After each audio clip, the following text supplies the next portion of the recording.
This detective solved his own murder case. Chapter 1. Detective Terence McHale was known throughout the Philadelphia Police Department as a cop's cop. Tough, dedicated, and relentless in his pursuit of justice. For 15 years, he had walked the mean streets of one of America's most dangerous cities, solving cases that others couldn't crack and earning the respect of both his colleagues and the criminals he pursued. But on the night of February 14th, 2018, Detective McHale became something unprecedented in criminal justice, a murder victim who would solve his own case from beyond the grave. What started as a routine investigation into a domestic disturbance call would end with McHale's death and the most extraordinary posthumous investigation in police history. The case has been featured in numerous true crime documentaries and police training programs as an example of how modern technology, combined with the detective's instincts and preparation, can ensure that justice prevails even when the worst happens. McHale's story represents the ultimate dedication to duty. What makes this case so remarkable is not just that McHale solved his own murder, but how he managed to do it. Through careful documentation, strategic thinking, and technological innovation, he created a trail of evidence that would lead investigators directly to his killer, even after he was no longer alive to guide them. The investigation that followed McHale's death would reveal a web of corruption, betrayal, and violence that reached into the highest levels of the police department itself. It would expose how a decorated detective's pursuit of justice had made him a target and how his own colleagues had conspired to silence him permanently. McHale's case challenges our understanding of what it means to be a detective and demonstrates how the pursuit of truth can transcend even death itself. His story is one of courage, dedication, and the ultimate sacrifice in service of justice. If you're finding this story as compelling as it is tragic, make sure to subscribe. The investigation we're about to explore will challenge everything you think you know about police, work, and the lengths to which a true detective will go to ensure justice is served. Chapter 2. The Making of a Detective. Terence Michael McHale was born on March 15, 1975, in South Philadelphia, in a neighborhood where becoming a cop was often seen as one of the few paths to a better life. His father, Patrick McHale, had been a beat cop for 30 years, and his grandfather had served in the same department during the turbulent 1960s. Law enforcement wasn't just a career choice for the McHale family. It was a calling, growing up in the shadow of his father's badge. Terry McHale learned early that police work was about more than just enforcing the law. It was about standing between the innocent and those who would harm them, about seeking truth in a world full of lies, and about never giving up on justice. McHale excelled in school, particularly in subjects that would later serve him well as a detective: psychology, criminal justice, and forensic science. He was fascinated by the process of investigation, the way small pieces of evidence could be assembled into a complete picture of what had happened during a crime. After graduating from Temple University with a degree in criminal justice, McHale joined the Philadelphia Police Department in 1998. He was assigned to the 15th District, one of the city's most challenging precincts, where he quickly earned a reputation as a thorough and dedicated officer. McHale's transition from patrol officer to detective came in 2003, when his exceptional clearance rate and investigative skills caught the attention of his superiors. He was assigned to the Major Crimes Unit, where he would spend the next 15 years building a reputation as one of the department's most effective investigators. His approach to detective work was methodical and comprehensive. McHale believed that every crime scene told a story, and his job was to read that story carefully and completely. He was known for spending hours at crime scenes, documenting every detail and following up on leads that other detectives might dismiss. McHale's colleagues respected his dedication, but some found his intensity unsettling. He had a habit of working cases long after others had given up, pursuing leads that seemed to go nowhere, and refusing to accept that some crimes might never be solved. The detective's personal life reflected his commitment to his work. He never married, claiming that his job was too demanding to allow for a serious relationship. Mikhail lived alone in a modest apartment near the precinct. Surrounded by case files and police memorabilia, Mikhail's success rate was impressive. He had one of the highest case closure rates in the department and had been commended numerous times for his investigative work. He had solved several high-profile murders that had stumped other detectives and had a particular talent for getting witnesses to talk. Make sure to share this story with others fascinated by the dedication of law enforcement professionals. By 2018, Detective Mikhail had built a career based on the principle that every victim deserved justice and every case deserved to be solved. He had no way of knowing that his own case would become the ultimate test of these beliefs, or that his 15 years of experience would be put to use in solving the most important investigation of his career, his own murder. Chapter 3. The investigation that changed everything. In January 2018, Detective Terence Mikhail began working on what would become the most dangerous case of his career. The investigation started with what appeared to be a routine drug-related homicide in North Philadelphia, but as Mikhail dug deeper, he uncovered evidence of something far more sinister, a corruption network that reached into the highest levels of the police department. The victim was Marcus Williams, a 28-year-old street dealer who had been found shot execution-style in an abandoned warehouse. Initially, the case seemed straightforward, but something about the crime scene bothered Mikhail. The execution was too clean, too professional for a typical street killing. Mikhail's investigation revealed that Williams had been more than just a street dealer. He had been working as a confidential informant for the police department, providing information about drug operations. This information was supposed to be closely guarded, known only to a few detectives and supervisors. As Mikhail dug deeper, he discovered that Williams had been providing information about more than just drug dealers. Williams had been reporting on police corruption, specifically about officers who were taking bribes from drug dealers and providing protection for their operations. The investigation led Mikhail to examine other recent deaths of informants and witnesses in ongoing corruption cases. He found a disturbing pattern. Several people who had been cooperating with internal affairs investigations had died under suspicious circumstances over the past 2 years. Mikhail began to suspect that someone within the police department was systematically eliminating people who posed a threat to a corruption network. The killer had access to information about ongoing investigations and knew which informants and witnesses needed to be silenced. The detective's investigation was complicated by the fact that he couldn't trust his usual sources within the department.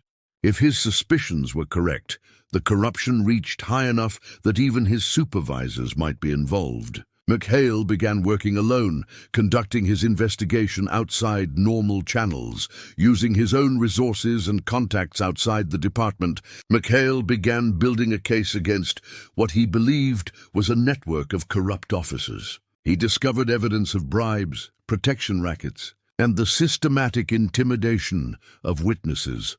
Mikhail's investigation revealed that the corruption network was led by Lieutenant Robert Castellano, a 20-year veteran who supervised several detective units. Castellano had been using his position to protect drug dealers who paid him bribes and to eliminate threats through violence and intimidation.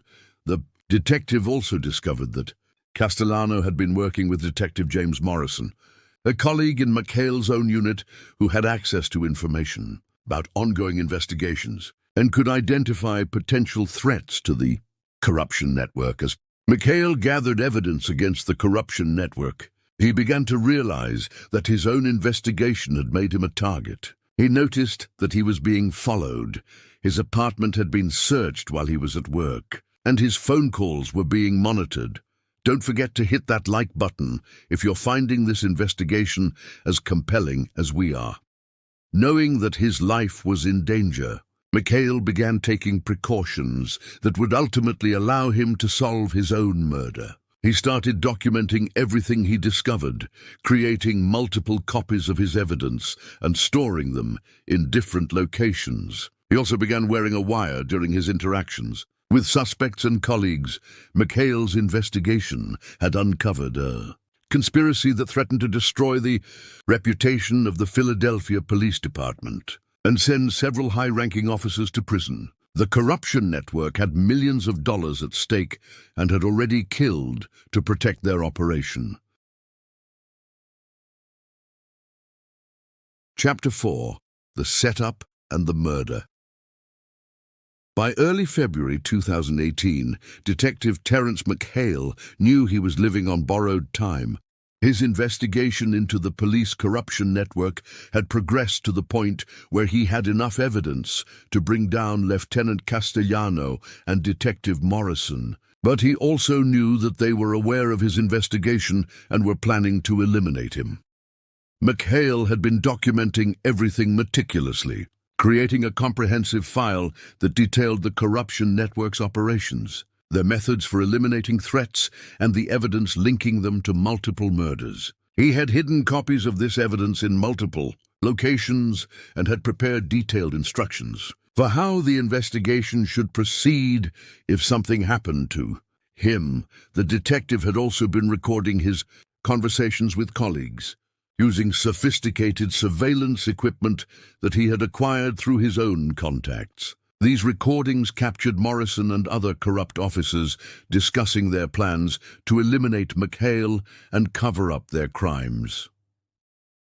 On February 12, 2018, McHale received what appeared to be a routine call about a domestic disturbance at an apartment complex in North Philadelphia. The call came through normal channels and seemed legitimate, but McHale suspected it might be a setup.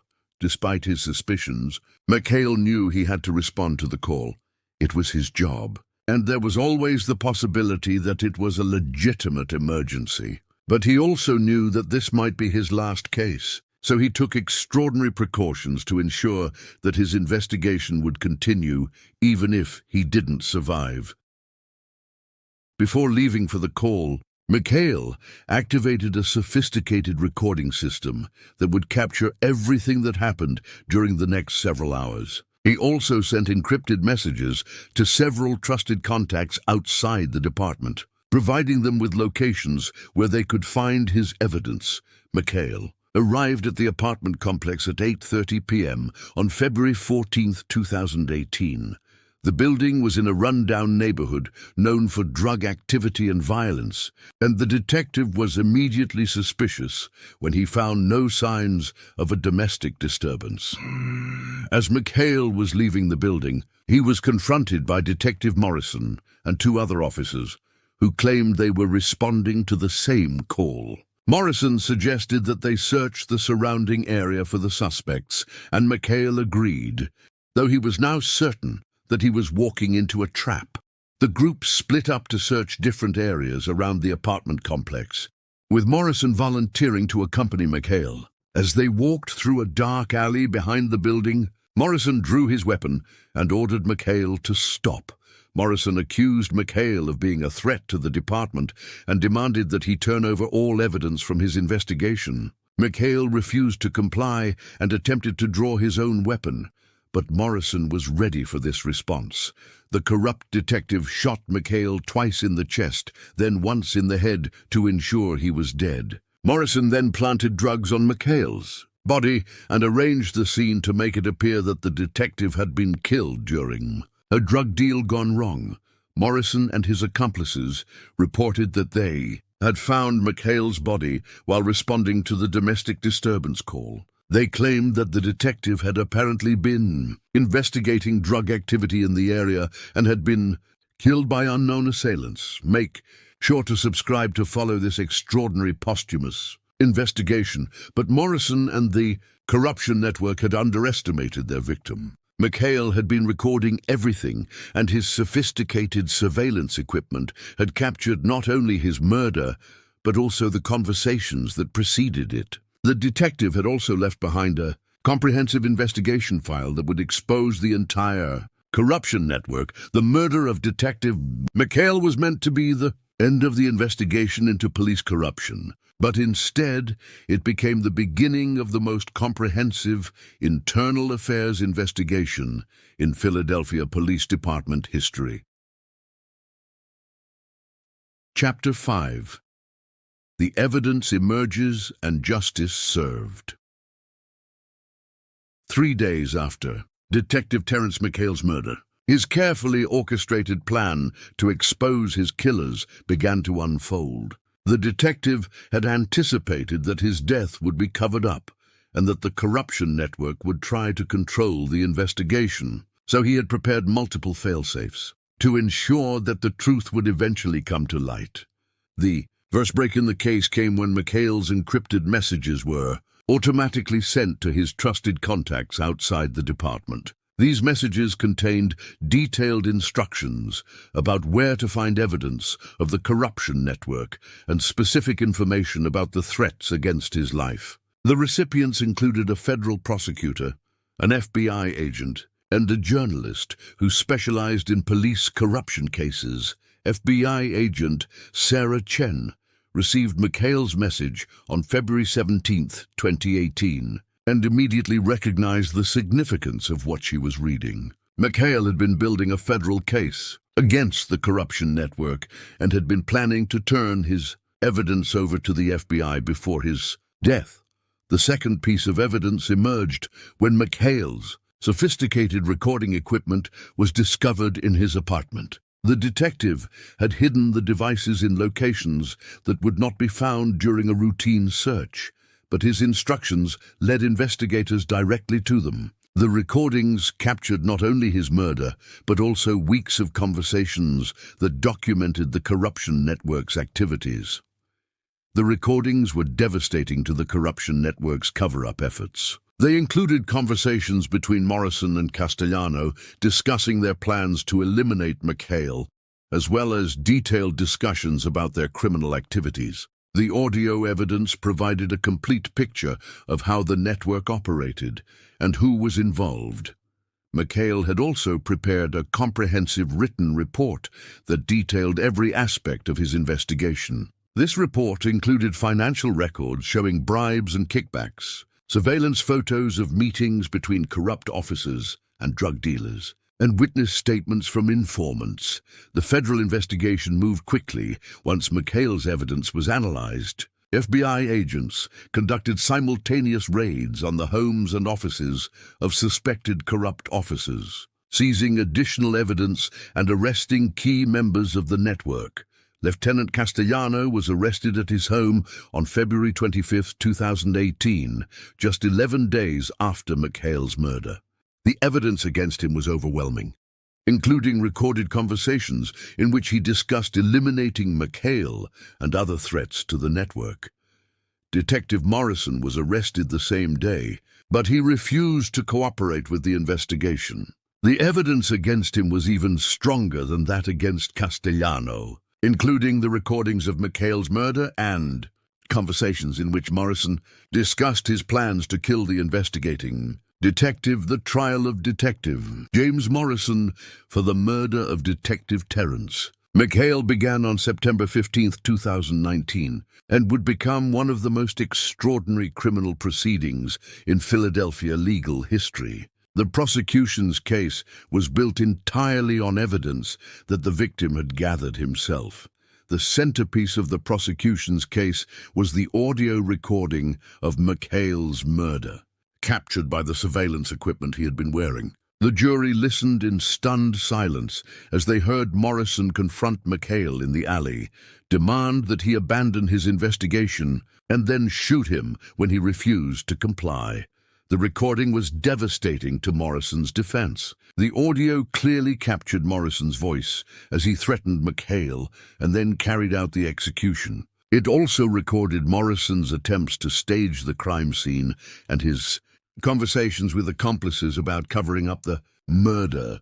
Don't forget to like this video if you're finding this posthumous investigation as remarkable as we. The jury deliberated for less than 6 hours before returning a guilty verdict on all charges, including first-degree murder, conspiracy, and corruption. Morrison was sentenced to life in prison without the possibility of parole.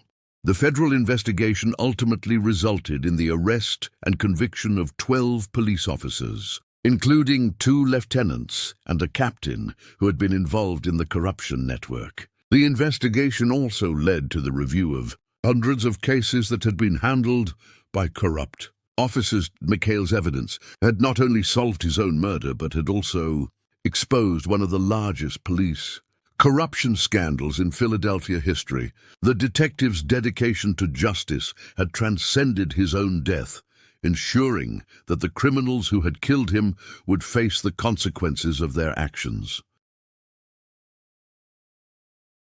Chapter 6. The Legacy and Continuing Impact. The case of Detective Terence McHale's posthumous investigation into his own murder has had lasting impacts on law enforcement practices, internal affairs procedures, and the protection of officers who investigate corruption within their own departments. McHale's story has become a powerful example of how dedication to justice can transcend even death itself. The Philadelphia Police Department underwent significant reforms in the wake of the corruption scandal exposed by McHale's investigation. The department implemented new protocols for internal affairs investigations, created better protection for whistleblowers, and established independent oversight mechanisms to prevent future corruption.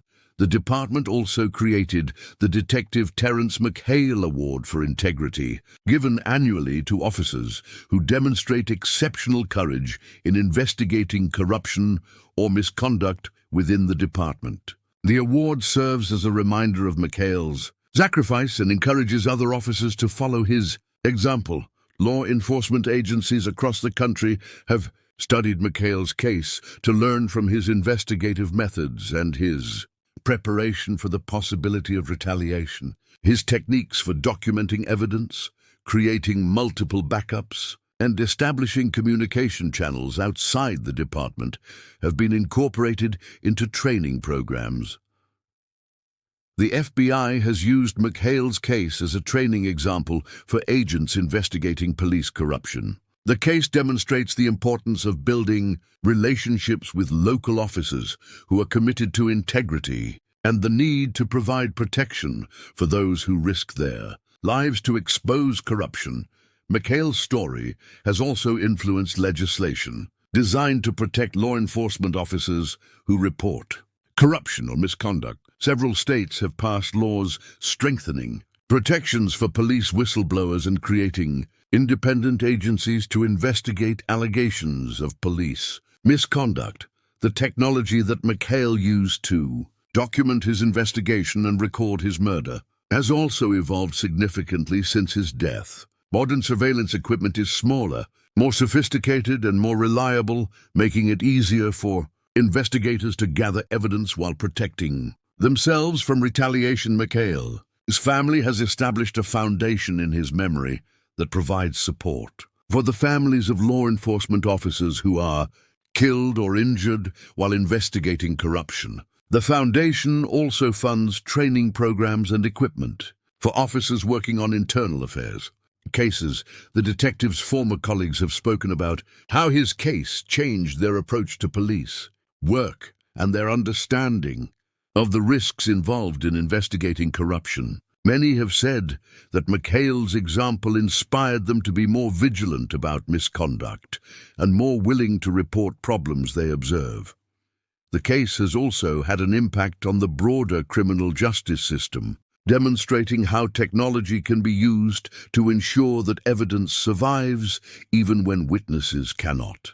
Prosecutors and investigators have learned from McHale's methods and have applied similar techniques to other cases. Make sure to share this story with others interested in how justice can prevail even in the most challenging circumstances. The corruption network that Mikhail exposed was ultimately dismantled completely, with all of its key members either convicted and imprisoned or forced to resign from the police department. The investigation led to the review of hundreds of cases and the overturning of numerous convictions that had been tainted by corruption.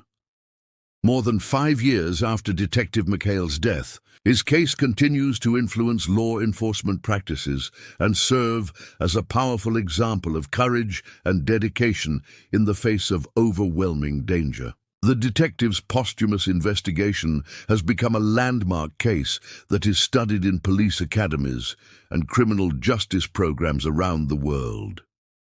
The case has had an international impact, with law enforcement agencies in other countries studying Mikhail's methods and implementing similar reforms. The detective's story has been featured in international police training programs and has influenced corruption investigations around the world. Perhaps most importantly, Mikhail's case has demonstrated that justice can prevail even in the most challenging circumstances. The detective's careful preparation and unwavering commitment to truth ensured that his death would not end his investigation but would instead provide the evidence needed to bring his killers to justice. The detective who solved his own murder continues to serve as an inspiration to law enforcement officers everywhere. His story proves that the pursuit of justice is worth any sacrifice and that the truth has a power that cannot be silenced by violence or corruption. His legacy serves as a reminder that individual courage and dedication can make a difference, even in the face of overwhelming odds. His case will continue to influence law enforcement practices and inspire future generations of officers to uphold the highest standards of integrity and justice. If this story of courage and justice has moved you as much as it has moved countless others in law enforcement, subscribe to the channel to discover other real stories of heroism and dedication that have shaped our understanding of what it means to serve and protect.